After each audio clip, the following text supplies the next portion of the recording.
Mereka semuanya mengusir kami.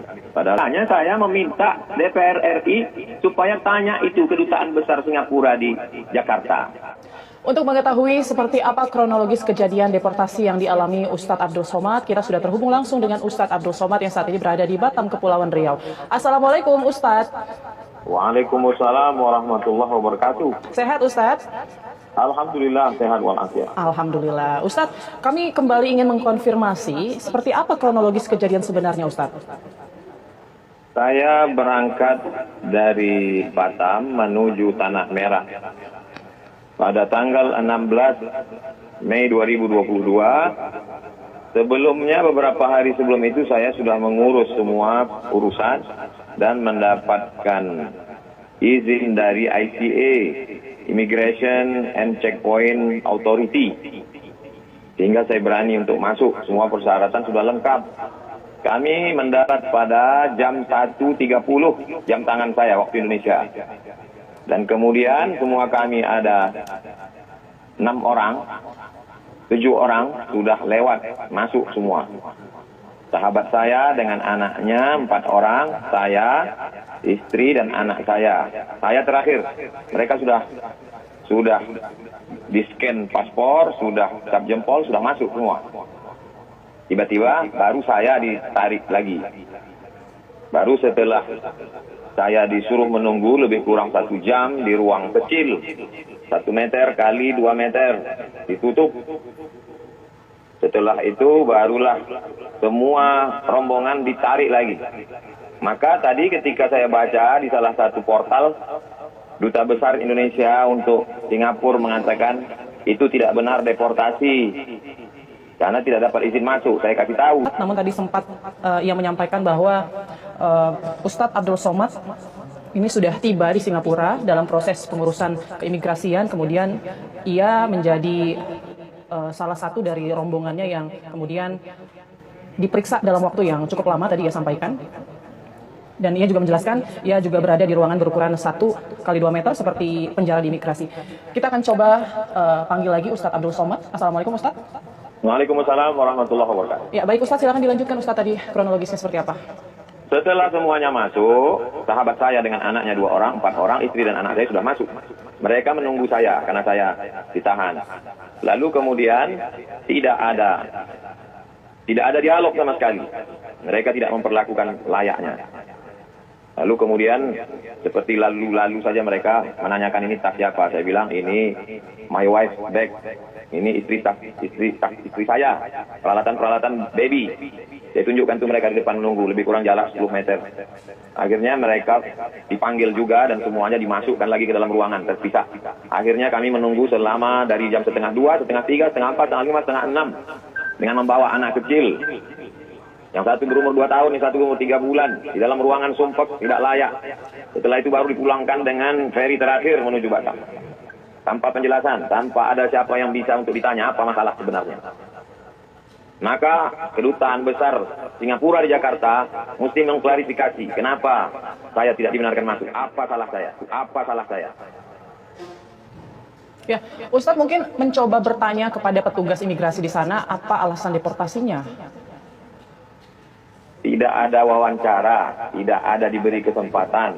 Kalau ditanya semuanya mengatakan tidak ada kuasa. Kami hanya anak buah saja. Seperti ketemu dengan robot. Tidak ada yang bisa diajak bicara. Mungkin ada pimpinannya yang mungkin bisa dipanggil saat itu. Apakah Ustadz tidak berusaha mungkin untuk meminta? Saya berusaha untuk menjelaskan. Saya mau jelaskan semuanya, tapi tidak ada diberi kesempatan. Baik. Ustadz ini pertama kalinya Ustadz ke Singapura atau sebelumnya juga pernah tapi tidak pernah ada? Saya pernah masuk ke Singapura beberapa tahun yang lalu untuk berangkat umroh. Dari Pekanbaru ke Batam, dari Batam ke Singapura, selanjutnya menuju Jeddah. Baik. Tapi saat itu tidak ada masalah ya Ustadz ya? Saat itu kita hanya transit saja. Nah, untuk Ustadz kan akhirnya berangkat kembali ke Batam itu feri terakhir itu akhirnya Ustadz yang memutuskan atau mereka yang mengarahkan untuk Ustadz naik kembali ke Batam? Mereka semuanya mengusir kami, padahal sudah izin masuk, sudah lengkap semua syarat-syarat, sudah di-scan paspor, sudah keluar dari pelabuhan, ditariknya lagi masuk ke dalam, dipulangkannya semua. Ya, ini semuanya ya berarti Ustadz, nggak cuma Ustadz aja berarti ya? Semuanya. Apa salah anak-anak kecil itu? Mahasiswa semester 5, ibu-ibu perempuan. Kalau saya bermasalah ya saya saja. Kenapa pula mereka? Kami bukan mau cari kerja, bukan mau jadi pendatang haram. Ya, Ustadz setelah tiba di Batam, apakah ada upaya untuk menanyakan alasan dari pihak Singapura seperti itu terhadap Ustadz atau langkah yang akan dilakukan? Maka tidak tahu kita mau minta penjelasan ke siapa. Makanya saya meminta DPR RI supaya tanya itu kedutaan besar Singapura di Jakarta. Suruh dia klarifikasi, kasih penjelasan. Tunjukkan kenapa Abdul Somad tidak masuk, keluarga anak kecil. Teroriskah dia, ISIS-kah dia? Baik, itu kan kejadiannya kemarin ya Ustadz, hingga saat ini belum ada juga ya jawaban ataupun klarifikasi ya Ustadz dari pihak Singapura atau duta besar kita di sana? Makanya desak mereka. Suruh dia kasih penjelasan. Kalau tidak nanti dia semaunya saja. Siapapun orang yang datang, dia tak suka, dia perlakukan seperti itu. Ya. Bagi saya tak masalah, saya biasa masuk hutan keluar hutan.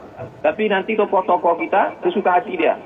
Dia suruh nunggu sekian jam tanpa ada penjelasan, tanpa ada mau wawancara dengan siapa. Sesuka hati dia saja. Baik, Ustadz pada saat tiba di Batam, mungkin dari pihak Pelabuhan Batam sendiri ada informasi nggak Ustadz? Tidak ada satupun yang memberikan penjelasan. Baik, langkah selanjutnya nih Ustadz, jika misalnya hari ini belum juga ada klarifikasi, kemudian apa yang akan Ustadz lakukan nih? Kita sebagai warga masyarakat, kita punya pemerintah. Tugas pemerintah itu dipilih oleh rakyat untuk melindungi rakyat. Saya ini rakyat resmi bangsa Indonesia.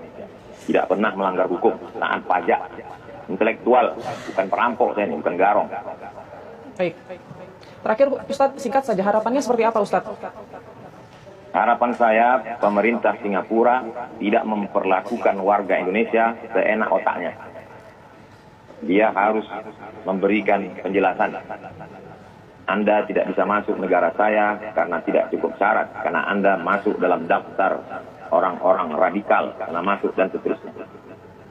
Supaya orang bisa introspeksi, supaya orang bisa memperbaiki. Kalau tidak diizinkan dari awal mestinya ICA, karena sudah diajukan dari awal. Ngapain saya mesti terbang dari Pekanbaru ke Batam, dari Batam menyeberang? ICA mereka setujui, mestinya tulis saja situ. Apa guna Immigration and Checkpoint Authority itu dibuat?